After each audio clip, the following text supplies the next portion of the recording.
Hello guys, आज हम आपके लिए लेके आए हैं कि अनुपमा इस घर में रहती है या नहीं रहती है। देखने के लिए, जानने के लिए, देखने के लिए हमारे साथ बने रहिएगा। प्लीज़ मेरे चैनल को शेयर से सब्सक्राइब करना मत भूलिएगा। देखते हैं कि अब क्या होता है। पिछले एपिसोड में आपने देखा कि काव्या कैसे बाबूजी को मना करते हैं कि आप अनुपमा को घर कैसे दे सकते हैं। तो इस पर बा कहती है कि अभी तो काव्या तुम बोल रही थी कि बड़े जो देते हैं उसका घर सर झुका कर उसे ले लेते हैं।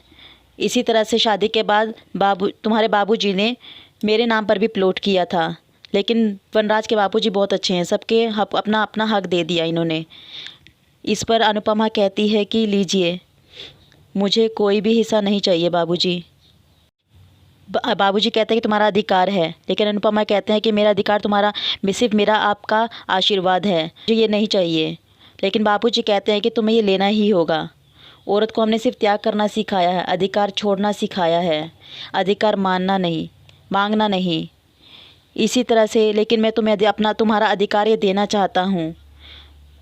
हर किसी टीवी एपिसोड में या सीरियल में, फिल्मों में हर उसी औरत को महान समझा जाता है जो अपना अधिकार छोड़ देती है। लेकिन तुम्हें अपना अधिकार लेना चाहिए। ज़िंदगी अपना अधिकार लेकर ही चलती है। तुम्हारे जैसे समाज में कितनी ही बेटियां हैं। हर बाप को औरत को अपना हिस्सा लेने में गिल्ट क्यों होता है? चाहे सहेली से बात करना हो, चाहे बच्चों को छोड़कर कुछ अपना काम करने में हो, या बाहर से कुछ खाना आया अपने लिए, कुछ भी गिल्ट। लेकिन इसके लिए गिल्ट नहीं समझना चाहिए। बाबूजी अनुपमा को समझाते हैं कि अपने लिए अधिकार के लिए लड़ना गिल्ट नहीं है। तुम समझो इस बात को अनुपमा, ये रिश्ते तुम्हारे भी हैं, ये परिवार तुम्हारा भी है। इस पर भाभी अनुपमा को समझाती है कि ये तुम्हारे बापूजी बिल्कुल सही कह रहे हैं। पहले मुझे भी ऐसा लगता था, लेकिन तुम्हें ये समझना चाहिए। लेकिन मैं भी पहले वनराज के साथ बहू को भी सब कुछ मिल जाता है, उसे क्या चाहिए। लेकिन धीरे धीरे तुम्हारे बापूजी ने मुझे समझा दिया। तुम्हारे बापूजी ने जो किया सही किया। फिल्मी गानों में मैंने सुना है, सबको अपना अपना आसमान चाहिए। एकदम बकवास है। आसमान तो सभी का एक ही होता है, अलग अलग तो छत होती है, और सबको अपने हिस्से की छत मिलनी ही चाहिए। रोज़ आस पड़ोस न्यूज़ वगैरह में भी देखने को मिलता है कि औरत को घर से बाहर निकाल दिया, पेरेंट्स को बाहर निकाल दिया, लेकिन औरत के पास कोई दरवाज़ा नहीं होता जाने के लिए। लेकिन औरतों को भी इसीलिए अपना अधिकार छोड़ना नहीं चाहिए, उसे अपना अधिकार लेना चाहिए। और समय का कोई भरोसा नहीं है, कौन सा रिश्ता कब रंग बदल दे।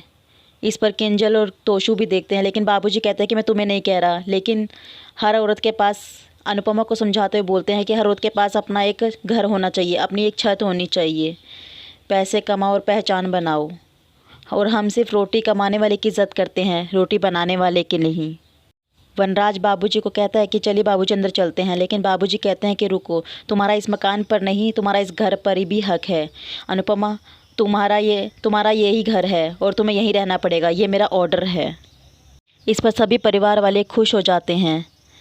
और लेकिन अनुपमा यहाँ पर रहने से, अधिकार देने से, मना लेने से कहती है कि वो मैं ले लूँगी, लेकिन यहाँ मैं नहीं रह सकती।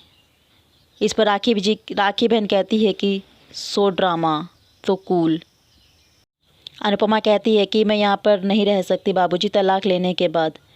लेकिन बाबूजी समझाते हुए बोलते हैं, 3 बच्चों के बाप की शादी अजीब नहीं थी, तो तुम्हारा यह रहना अजीब नहीं है। इसी तरह से भाभी कहती है कि कैसे हो सकता है। लेकिन बाबूजी कहते हैं कि दुकान में से, बाज़ार में से रुई खरीदो और अपने कानों में लगा लो, हमें किसी के कहने से कोई मतलब नहीं है। और वैसे भी समाज अब तक कहाँ चुप बैठा है। जवान बच्चों के बाप की शादी होती है तो समाज से ज़्यादा लोगों की कानी-फूसी सुनाई आती है। मुझे किसी समाज से कोई फ़र्क नहीं पड़ता, और अनुपमा यहीं रहेगी, और मेरे फैसले से किसी को भी दिक्कत है तो वो यहाँ से जा सकता है। राखी बहन कहती है कि बाबूजी, सबके आपके जैसा ससुर होना चाहिए, सबके आपके जैसा पिता होना चाहिए। इस पर अनुपमा कहती है कि वहाँ पर मेरे परिवार में मेरे मायके वाले सब होंगे, लेकिन बाबूजी कहते हैं कि वहाँ पे तुम्हारे साथ तो सब हैं, लेकिन यहाँ पर मेरे साथ कोई नहीं है। मेरी तो तुम ही हो, एक तुम ही हो मेरी अनुपमा, मेरी बेटी। लेकिन वनराज कहता है कि मैं बाबूजी हूँ ना आपके साथ में। लेकिन फिर काव्या बोलती है कि तुम तो मेरे साथ टाइम स्पेंड करने वाले थे। बाबूजी कहते हैं कि हमें तो अनुपमा संभाल लेगी, और अगर तुम यहाँ से चली गई तो मैं सब खाना पीना सब कुछ छोड़ दूँगा। इस पर सभी परिवार वाले परेशान हो जाते हैं, सबको बहुत बुरा लगता है। अनुपमा कहती कि क्या ज़िद है, लेकिन बाबूजी कहते हैं कि तुम्हें पता है बुढ़ापा दूसरा बचपन होता है, सब भी कहते हैं, और मैं भी अब बाल हट पे आया हूँ। तो इस पर काव्या कहती है कि हट में तो अब हमें रहना पड़ेगा वीर। वनराज कहता है कि हट का मतलब ज़िद होता है, झोपड़ा नहीं। लेकिन बाबूजी फिर वनराज बाबूजी को बोलता है, लेकिन बाबूजी बोलता है कि मैं सबके अधिकार दूंगा, सबको, किसी एक का छीनूंगा नहीं।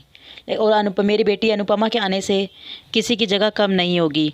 और मैंने बोल दिया है कि अनुपमा अब कहीं नहीं जाएगी। मैंने बोल दिया तो बोल दिया।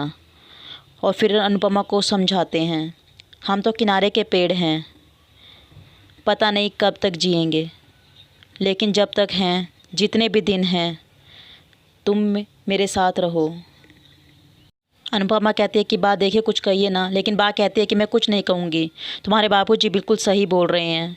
अनुपमा बापूजी को रोकती है, मत कीजिए, बेटे के आगे पिता हाथ नहीं जोड़ते, मैं अपने ही धर्म संकट में गिर जाऊंगी। फिर अनुपमा वहाँ रहने के लिए मान जाती है और बोलती है कि मैं यहीं रहूँगी। इस पर काव्या अनुपमा पे गुस्सा करती है कि तुम समझदार हो, तुम यहाँ रहने के लिए कैसे मान सकती हो, तुम बापूजी से कोई यहाँ नहीं रह सकती। लेकिन अनुपमा मना कर देती है और बोलती है कि मैं बाबूजी की बात नहीं काट सकती। बाबूजी ने मुझे आशीर्वाद दिया है, आशीर्वाद लौटाया नहीं जाता। लेकिन काव्या फिर बोलती है कि तुम तो मेरी ज़िंदगी बर्बाद करने पे तुली हुई हो। लेकिन अनुपमा बोलती है कि तुम जितना तुम्हारे लिए मेरे साथ रहना मुश्किल है, उससे ज़्यादा कहीं मुश्किल मेरे लिए तुम्हारे साथ रहना मुश्किल है। और मैं तुम्हारे लिए नहीं रुकी हूँ, अपने बाबूजी के लिए रुकी हूँ यहाँ पर। काव्या कहते कि तुम्हारा इस घर पे कोई अधिकार नहीं है। लेकिन अनुपमा कहते कि ये कानूनी कागज़ हैं, तुम एक बार ध्यान से पढ़ लो। मैंने तो तुम्हें अपना पति दे दिया, क्या मैं इस घर का लालच करूँगी? मुझे ये घर नहीं चाहिए था, लेकिन मुझे अपने माँ बाबूजी चाहिए थे, और उनकी सेहत के लिए मैं यहीं रहूँगी, इसी घर में।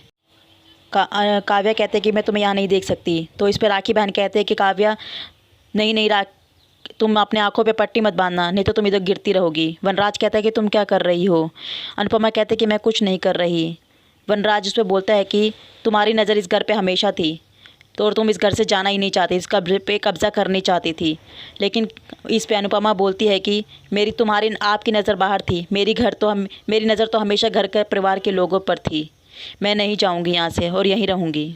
इस पर वनराज बाबूजी को बोलता है कि क्या मैं यही डिज़र्व करता हूँ? मेरे साथ ऐसी नाइंसाफ़ी होगी?